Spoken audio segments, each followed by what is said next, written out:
There is a plant growing in your yard right now with more absorbable calcium than milk, more than cheese, and more than any supplement on the pharmacy shelf. It grows in every temperate country on Earth, and it returns every spring without asking. You mow over it every Sunday, and by the end of this video, you will know how to turn this weed into a permanent calcium supply that costs nothing. Hey, before we get into it, if you want to learn what the longest living people on Earth are growing and eating in the blue zones, go check out the Centenarian's Garden. Trust me, these are the secrets to living past 100 that nobody is talking about. Walk into any pharmacy tonight. You will find an entire aisle dedicated to calcium, white bottles lined up in rows, calcium carbonate, calcium citrate, calcium with vitamin D. The labels promise strong bones. The prices range from $15 to $40 a bottle. Americans spend over $2 billion on calcium supplements every single year. That is $2 billion chasing a mineral that grows free in almost every backyard in America. But the supplement aisle is only half the story. The other half lives in your refrigerator. A white carton with a simple promise on the label: milk builds strong bones. You heard it in elementary school, you saw it on television, you believed it because everyone believed it. In 1993, the California Milk Processor Board had a problem. Americans were drinking less milk every year, soft drinks were winning, health concerns were growing, sales were falling off a cliff, so they hired an advertising agency and launched 3 words that would reshape American nutrition for the next 30 years. 3 words printed on billboards and bus stops and celebrity faces from coast to coast. 3 words that turned a struggling commodity into a cultural institution. And those 3 words were not a scientific conclusion. They were a marketing campaign born from commercial desperation. The National Dairy Checkoff Program collects hundreds of millions of dollars every year from mandatory fees on dairy farmers. That money funds advertising. It funds promotion. It funds research designed to support one message: drink more milk. Every celebrity with a white mustache on a magazine cover was paid for by this system. Every milk carton placed in every school cafeteria reinforced it. Every doctor who recommended 3 glasses a day was echoing a message that originated not in a laboratory, but in a boardroom. Here is the part that should make you angry. The United States has one of the highest calcium intakes per person on Earth. Americans drink more milk and take more calcium supplements than almost any other population. And yet the United States also has one of the highest rates of bone fractures in the world. More calcium going in, more bones breaking. The numbers do not add up. The answer is simple once you hear it. Calcium alone does not build bone. Your body needs a team of nutrients working together to take calcium from your gut and deposit it into your skeleton. Magnesium tells your body how to use the calcium. Vitamin K tells the calcium where to go. Without vitamin K, calcium floats through your bloodstream with no destination. It deposits in your arteries. It forms kidney stones. It calcifies soft tissue. It does everything except strengthen bone. A glass of milk gives you calcium. A calcium pill gives you calcium, but neither one gives you the full team. Neither one delivers the magnesium, the vitamin K, the silica, and the boron that your skeleton actually needs to turn raw calcium into living bone tissue. You have been swallowing the ingredient without the recipe, and the dairy industry has no financial reason to tell you this. But there is something that does it differently, something that delivers calcium inside a complete mineral matrix your bones were designed to receive. Something that provides every cofactor in a single leaf. And it is not hiding in some remote jungle or locked behind a laboratory door. It is growing within 20 feet of where you are sitting right now. It has been doing this for thousands of years, and it has been trying to get your attention the only way it knows how. It stings. Picture a farmhouse kitchen in rural Sweden on a cold March morning. Snow still covers the fields outside. An elderly woman pulls on thick leather gloves before stepping through her back door. She walks past the greenhouse and past the tool shed to a patch of tall green plants growing along the stone wall. The leaves are jagged and covered in fine hairs that catch the morning light. She cuts the top shoots carefully and carries them inside in a wicker basket. Within 20 minutes, those leaves are simmering in a pot with potatoes and onions. She has made this soup every spring of her life. Her mother made it before her. Her grandmother made it before that. In Scandinavia, this soup marks the end of winter. Families gather around wooden tables and eat the first green thing to push through the frozen ground.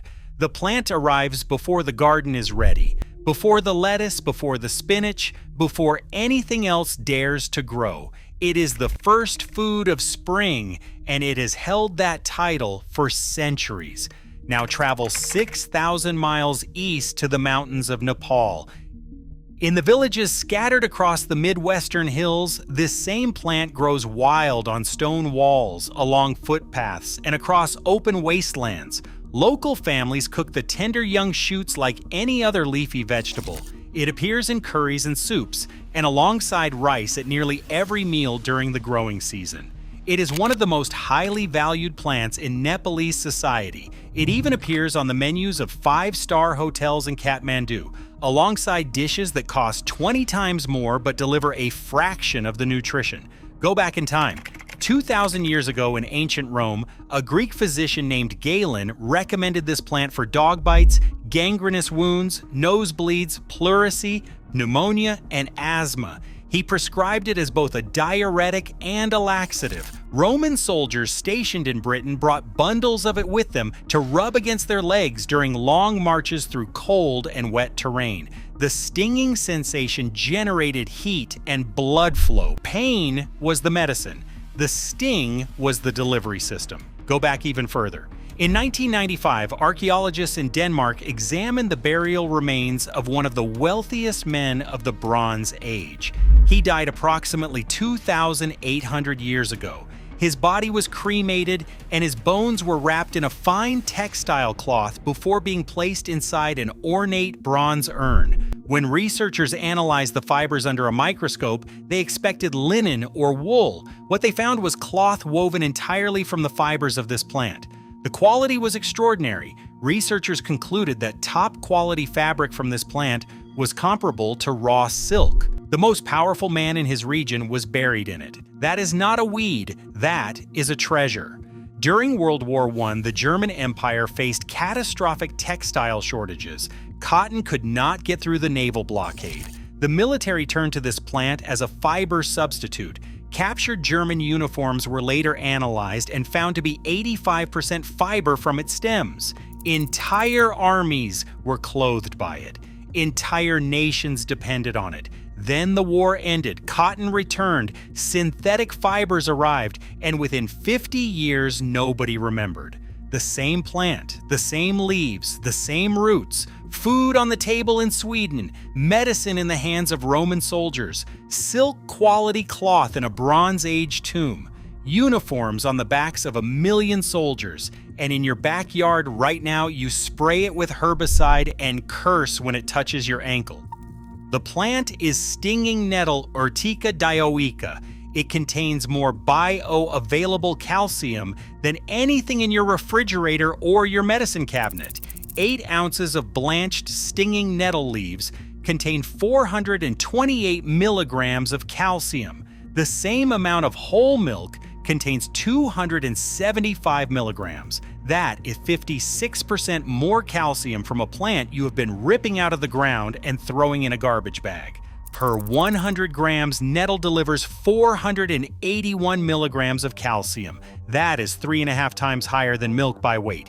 But the calcium number alone is only the beginning of this story. What makes nettle extraordinary is not just how much calcium it contains, it is what comes along with it. 100 grams of nettle greens provide 499 micrograms of vitamin K. That is over 400% of what your body needs in a single day. Vitamin K is the gatekeeper of calcium metabolism. It activates the proteins that pull calcium out of your blood and guide it directly into your bones. Without vitamin K, calcium is a lost package with no delivery address. Nettle provides the address. Nettle is also one of the richest plant sources of boron on Earth. Boron helps your body retain calcium and magnesium. It supports the hormones involved in bone maintenance and may help delay the onset of osteoporosis. This is not a single isolated mineral in a capsule. This is a living system of nutrients designed by evolution to work together. There is also magnesium at 57 milligrams per 100 grams. There is silica for connective tissue integrity, iron at 1.6 milligrams, vitamin A at over 2,000 international units, and crude protein at 33.8% of dry weight, which is higher than most cereal grains. One more detail that matters. The amount of phytate in nettle is extremely low. Phytate is the compound in many plants that locks minerals behind a chemical gate and prevents your gut from absorbing them. Nettle barely has any. The calcium is there, the cofactors are there, and the gate is wide open.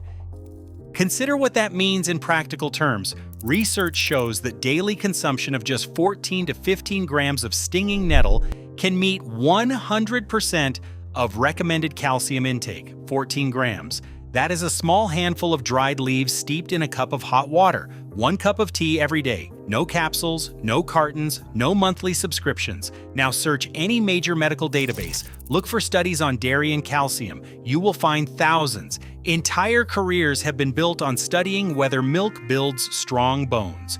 Look for studies on stinging nettle and calcium. You will find a fraction. Not because nettle is less effective, because nettle has no industry behind it. A weed that cracks through sidewalks cannot be patented. A plant that returns every spring cannot generate repeat seed sales. A tea that costs nothing cannot justify a marketing budget. The research follows the money. Nettle has neither. But the science that does exist tells a story that should worry every supplement company and every pharmaceutical giant in the country. Nettle leaf has been shown to help ease joint pain and reduce inflammation. Studies found that people experienced less joint pain when nettle was applied to the affected area or taken alongside standard treatments. The arthritis drug market generates billions of dollars every year. One plant threatens a piece of that. Stinging nettle has been used to treat respiratory conditions including hay fever, asthma, and seasonal allergies. Certain nettle extract combinations can considerably reduce allergic reactions. 50 million Americans suffer from seasonal allergies. They spend billions on antihistamines and nasal sprays every spring. Imagine those 50 million people growing nettle in window boxes and backyard gardens. Imagine them brewing nettle tea when allergy season hits. The pharmacy revenue disappears. Nettle can help reduce the absorption of sugar from food, keeping blood glucose levels more stable. It stimulates the release of nitric oxide, which dilates blood vessels and lowers resistance to blood flow. Diabetes drugs, blood pressure medications, billions more in annual revenue. One plant threatens a piece of each. Nettle root extract has shown effects against prostate cell overgrowth and has demonstrated inhibiting effects on experimentally induced prostate enlargement. The prostate supplement market alone generates hundreds of millions annually. Higher amounts of vitamin C and iron in nettle make it effective for stimulating red blood cell production and addressing anemia.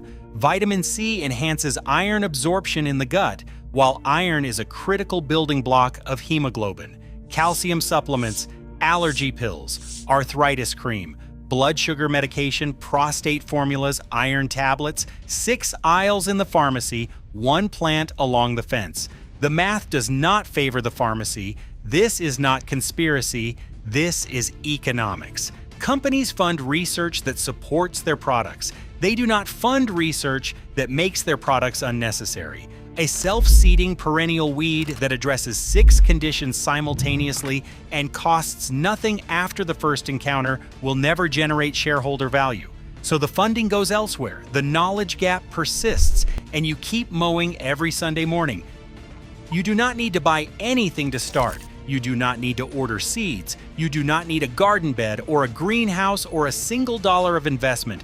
You need a pair of thick gloves and 5 minutes of your time. Stinging nettle, grows across USDA zones 2 through 10. That covers nearly every state in the continental United States and most of Europe and equivalent climates worldwide. It is a perennial herb with deep green serrated leaves that grows along riversides, stream beds, forest edges, and open farmland. It is an erect plant with bristly stems that can reach 6 to 9 feet tall by midsummer.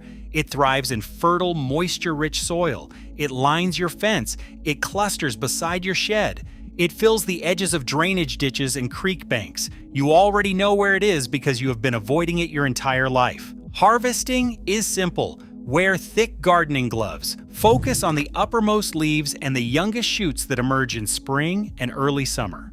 Young nettles taste nutty, earthy, and green. The stinging hairs on younger plants are less developed, which makes them easier to handle and better for the kitchen. Deactivating the sting takes seconds. Steaming, blanching, drying, or any form of heat breaks down the stinging compounds completely. Drop the fresh leaves into boiling water for 2 to 3 minutes. Transfer them to a bowl of ice water. The sting is gone forever. What remains is one of the most mineral-dense greens on the planet, ready to eat.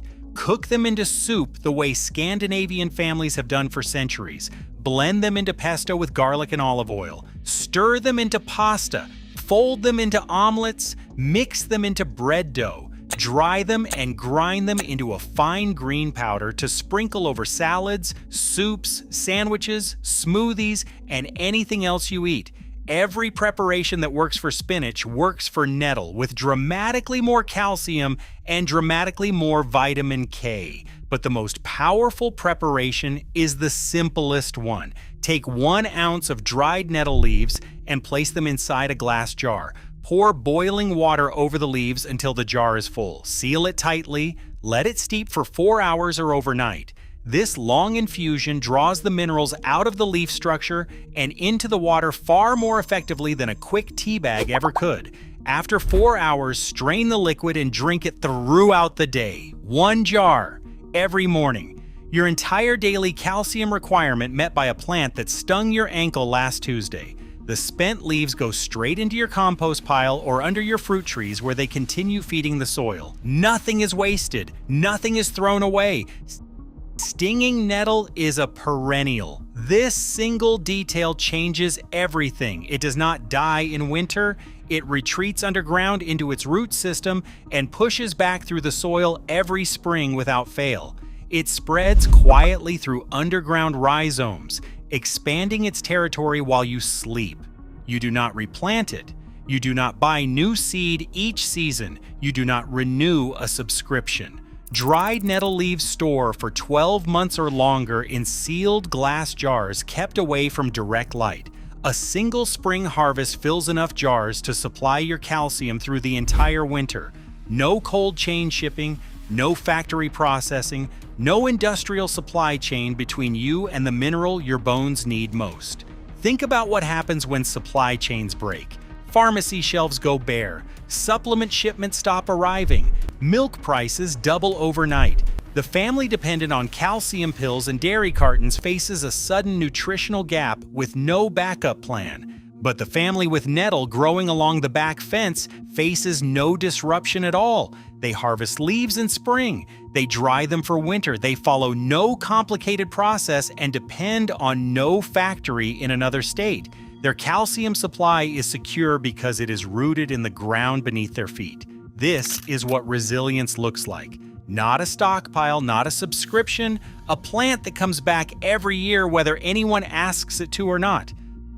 The question was never why anyone hid this plant. Nobody hid it. Swedish grandmothers still simmer nettle soup every March. Nepalese villagers still serve it with rice at every meal. Roman physicians wrote prescriptions for it 2,000 years ago. English farmers market vendors still stack fresh bundles of it next to the asparagus every April. The knowledge was always there, always public, always growing through the cracks. The answer is not conspiracy. The answer is structure. What cannot be patented cannot be marketed.